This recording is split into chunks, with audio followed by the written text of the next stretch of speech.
Jason from Raven Creek Outdoors. I'm back. We're going to sharpen the axe that was customized last week. So stick around.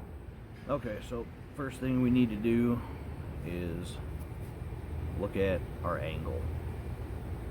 Okay, see this? So, in short, all you really need to do,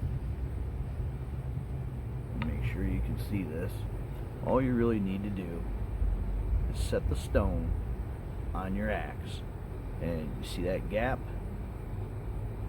You're gonna roll the stone forward until the gap closes. So we'll find our angle. We'll roll the stone forward like this until we've closed the gap, and then we're going to do circles.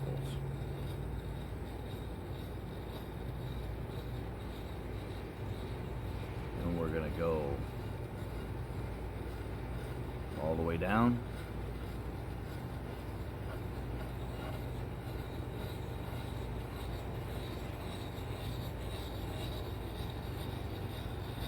All the way back.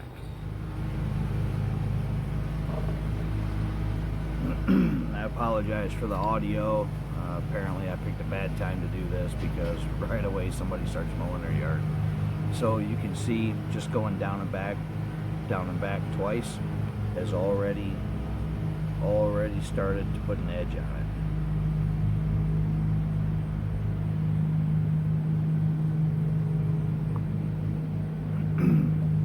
So keep it even. So now we flip the axe, the handle away from us. Get our stone on here, close the gap.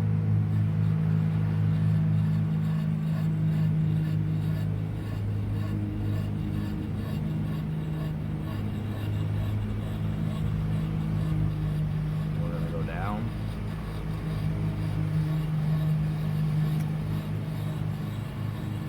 All the way back.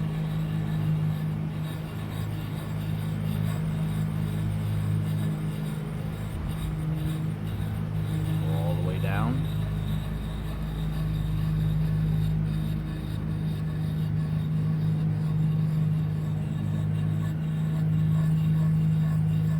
And all the way back. So I'm going to keep picking away at this so I don't bore you to death just watching me go down and back on both sides. And we'll come back once we get a little bit farther.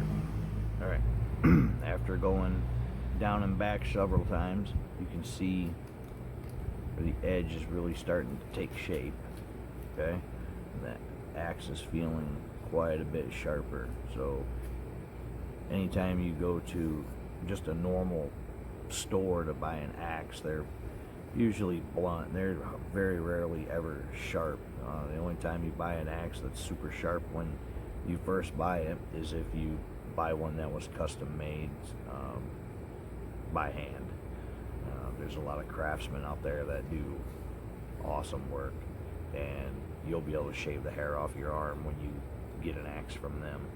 So we'll keep working on this, get this sharper, and once we get it nice and sharp, we'll head out to the woods and do a little bit of chopping with it, see what we come up with.